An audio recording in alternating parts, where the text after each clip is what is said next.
tardes. En el video pasado ya vimos que los enteros los podemos entender encajados en los números reales. Y pues para esto me voy a remitir a algo que trabajamos en los números enteros. Si no mal recuerdan, en los números enteros habíamos definido una suma, una multiplicación y una desigualdad, ¿no? ¿Qué vamos a ver en este video? Que justamente de esas definiciones que teníamos en los enteros, cuando entendemos a los enteros encajados en los reales, con su suma, su producto y su desigualdad, vamos a tener que coinciden, ¿no? Es decir, si tú sumas números enteros bajo la definición de suma de enteros, esto va a coincidir con sumarlos entendiendo que están en los reales, ¿vale? Lo mismo con el producto y lo mismo con las desigualdades, ¿vale? Eso es lo que se ve a partir de la parte, de lo que está abajo de la parte moradita de esta diapositiva en adelante, ¿no? Y pues bueno, empezamos con una suma. Recuerden cómo definíamos la suma de los enteros. La definíamos con base en las leyes de los signos, ¿no? Entonces, pues tenemos que ver que esto coincide. Y para ello, recuerden cómo definíamos la suma, cómo definíamos el producto y cómo definíamos las desigualdades. Sobre todo, recuerden que definíamos dichas operaciones y la desigualdad con base en que los enteros se ven como un natural o como el inverso de un natural, ¿no? Entonces, bueno, para ver que coincide la suma, sean m y n los naturales, tendríamos que ver las distintas formas en las que podemos sumar números enteros y ver que esto coincide, ¿no? Si tenemos que estamos haciendo la suma de m y n, que es lo que estamos teniendo aquí en los enteros, recuerden que eso lo definimos como la suma de m y n en los naturales, que sabemos que coincide con la suma de m y n en los reales cuando estamos trabajando en esta última estructura. ¿Vale? Entonces, pues por eso tenemos que en el primer caso, pues sí, una es otra, ¿no? Luego, ¿de qué otra forma podemos estar sumando enteros? Podemos tener que es un menos m más menos n, ¿no? Y recuerden cómo habíamos definido la suma de menos m con menos n, entendiendo que n y m son naturales, bueno, pues lo habíamos definido, de acuerdo a las leyes de los signos, recuerden, dejamos el mismo signo y lo sumamos, es decir, lo entenderíamos como el inverso de m más n, ¿no? Donde m más n pues ya sería de nuevo caer en lo de acá, es decir, volver a caer en la suma de m y n, es decir, el inverso de m más n. Y pues aquí ya podemos aplicar entonces la propiedad de menos a más b es igual a menos a menos b, nos quedaría menos m menos n, es decir, menos m más menos n, ¿no? Llegamos a que la suma de enteros coincide con la suma real, ¿no? Luego, si no teníamos que tuvieran el mismo signo, teníamos un montón de casos, ¿no? Vamos a ver el tercer caso, que es querer sumar un menos m más un n, ¿no? Y pues este se va a dividir en dos subcasos. En el primero, m va a ser mayor o igual que n. Y con este tendríamos que menos m más n, como suma en los enteros, se definía como el inverso del p tal que, es decir, el inverso de m menos n, ¿no? Y pues esto de acá, pues ¿qué sería? Sería, podemos aplicar leyes de los signos igual y tendríamos menos por m menos m y luego menos por menos n sería un menos menos n, lo cual ya sabemos que es una n, ¿no? Por leyes de los signos en los reales, ¿no? Entonces tenemos que esto pues coincide con la suma real, ¿no? Luego, si tuviéramos que m es menor o igual que n, menos m más n sería n menos m, es decir, sería el natural, tal, que ta. Y pues bueno, eso vuelve a ser menos m más n, ¿no? Es decir, volvemos a ver que la suma de los enteros vuelve a ser la suma de los reales que ya conocemos, ¿no? En este contexto.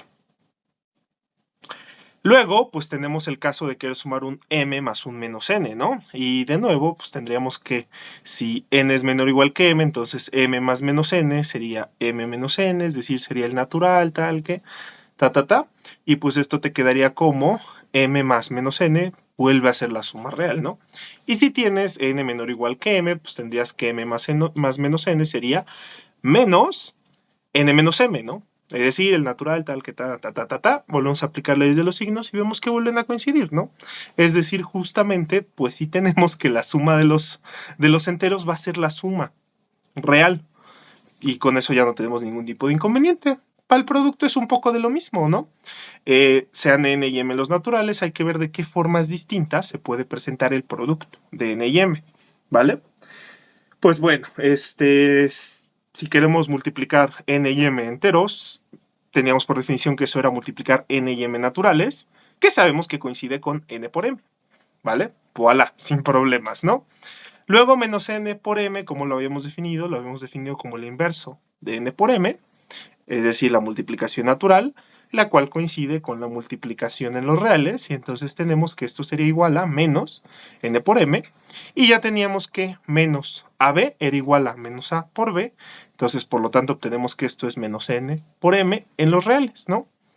Luego n por menos m sería igual menos n por m, luego esto sería menos n por m en reales, y luego esto sería lo mismo que n por menos m. ¿Vale? Y finalmente, menos n por menos m sería igual a n por m natural, así lo definimos, y esto vuelve a coincidir con n por m, y esto vuelve a coincidir con menos n por menos m, ¿no? Aquí también faltaría ver qué onda con el 0, pero pues tenemos que en todos los casos también pasa con el 0, ¿no? Es decir, si multiplicamos menos n por 0, pues es 0 en los dos casos, ¿no? Entonces, ningún problema, ¿no? Y pues a partir de ahí tenemos que, en efecto, sumar y multiplicar enteros, de acuerdo a cómo lo definimos, coincide con sumar y multiplicar enteros, entendiéndolos con la suma y la multiplicación de los reales, ¿vale? ¿Qué nos falta por ver? Nada más nos falta ver la parte de la desigualdad, ¿no? Entonces, para esto vamos a utilizar esta proposición auxiliar, que te dice que para todo A y B en los enteros, si B menos A pertenece a los enteros, a los naturales, perdón, entonces A me va a ser menor o igual que B, ¿no? Y pues bueno, el caso donde estás trabajando con que A y B son naturales desde el principio, pues coincide con lo que ya vimos con los naturales, ¿no? Entonces, pues ahí sí tienes una cosa implica a la otra, ¿no? Por eso ahí nada más le puse una palomita, ¿vale? Faltan ver los demás casos, ¿no? Si tienes caso contrario, que menos A y menos B son los que pertenecen a los naturales, recuerden, todo entero se puede ver o como un natural o como el inverso de un natural. De tener que B menos A pertenece a los naturales, nos quiere decir que B más menos A es igual a P para alguna P en los naturales. Y justamente pues ya tenemos que todo coincide, todo esto en enteros, naturales, reales. Entonces podemos empezar a hacer cosas en los reales. Tendríamos que, podemos pasar del otro lado a la B. O bueno, aplicamos de ambos lados un menos B, sumando a esto y pues, coincide con lo de se pasa del otro lado, lo que tanto nos estuvieron diciendo en primaria y secundaria. Tendríamos entonces que menos A es igual a P más menos B para alguna P natural. Y recuerden, ya teníamos que los naturales estaban contenidos en los positivos unión el 0, entonces en específico todo natural es mayor o igual que 0, es decir, que tendríamos desigualdad naturales y pues tendríamos entonces que menos B es menor o igual que menos A, ¿vale? Y bueno, eso en los naturales coincide con la de los reales en determinado contexto, en dicho determinado contexto, y luego de ahí pues podemos invertir la desigualdad, ¿no? Ya sabíamos que podíamos hacer eso en los reales, ¿no? Entonces concluimos A menor o igual que B, ¿no? Los casos mixtos, si tenemos que menos A y B están en los naturales, que B menos A pertenezca a los naturales me implica que B menos A es mayor o igual que 0, ¿vale? Ahí tenemos que pues coinciden las operaciones y todo. Y de esto tendríamos entonces que A sería menor o igual que B, ¿vale? Y ya, no tenemos problema con eso.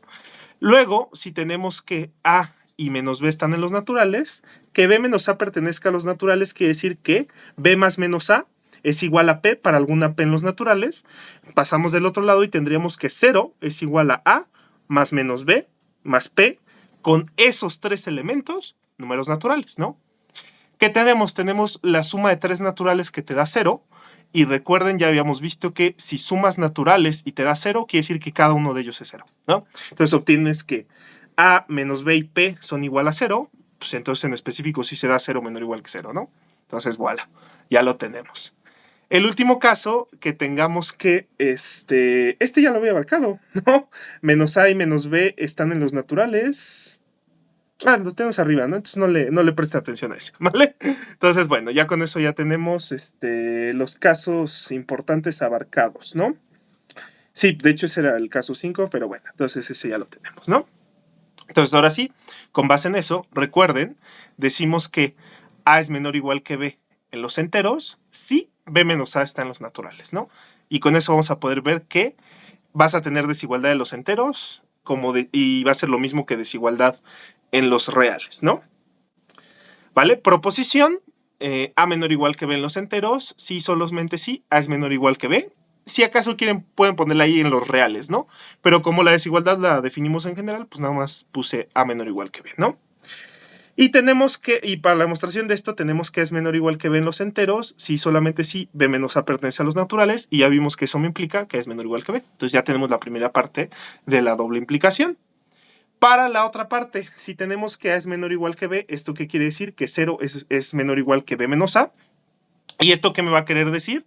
Que B menos A está en los naturales. Recuerden, aquí lo que estamos utilizando es que los enteros se caracterizan como naturales o inversos de naturales. Y ya habíamos visto que todos los naturales eran mayores o iguales que 0. Y también tendríamos, por tanto, que un elemento está en los naturales si solamente si es mayor o igual que 0 en el contexto de estar trabajando en los naturales. Y pues esto que me implicaría que A es menor o igual que B en los enteros, ¿no? ¿Vale? Sin problema. Entonces ya tenemos que una implica a la otra, ¿vale? Y pues bueno, ya con eso ya terminamos de ver que los enteros sí están completamente encajados en los números reales. Y lo que les había comentado, los enteros van a ser el anillo más pequeño que contiene a los naturales. Es decir, ¿qué quiere decir esto? Si tenemos que A es un anillo tal que los naturales están contenidos en A y estos están contenidos en los reales, entonces los enteros están contenidos en A. Es decir, no es el más pequeño anillo de todos. Y para esto, pues tenemos una contención de conjuntos, ¿no? Tenemos que los enteros contenidos en A, queremos llegar a eso. Vamos a hacer la demostración y cómo se hace esto, nos tomamos un elemento en los enteros y vemos que ese elemento tiene que estar en A. Si nos tomamos un A en los enteros, ya sabemos que o A es igual a, o A es un natural, o A es el inverso de un natural, ¿no? Entonces vamos por casos, ¿no? Si A es un natural, entonces, pues ya tenemos que los naturales están contenidos en A. ¿Qué quiere decir esto? Que A tiene que pertenecer a A, ¿no? Y en cambio, si A no me pertenece a los naturales, ¿qué quiere decir? Que menos A sí está en los naturales. Y como los naturales están contenidos en A, tendríamos que menos A me pertenece a A, pero si estamos suponiendo que A es un anillo, quiere decir que también va a tener a los inversos aditivos. Es decir, el inverso aditivo de menos A va a ser un elemento de A también, ¿no? Y pues bueno, aquí nada más es menos por menos más, obtienes que A está en A, ¿no? De los dos casos a que llegaste, te tomaste una en los enteros y llegaste a la conclusión de que A es un elemento de A. Por lo tanto, los enteros están contenidos en A, ¿vale? Entonces, bueno, ya con esto terminamos de encajar a los enteros en los reales. En el siguiente video vamos ahora a encajar a los racionales en los reales, ¿vale? Nos vemos.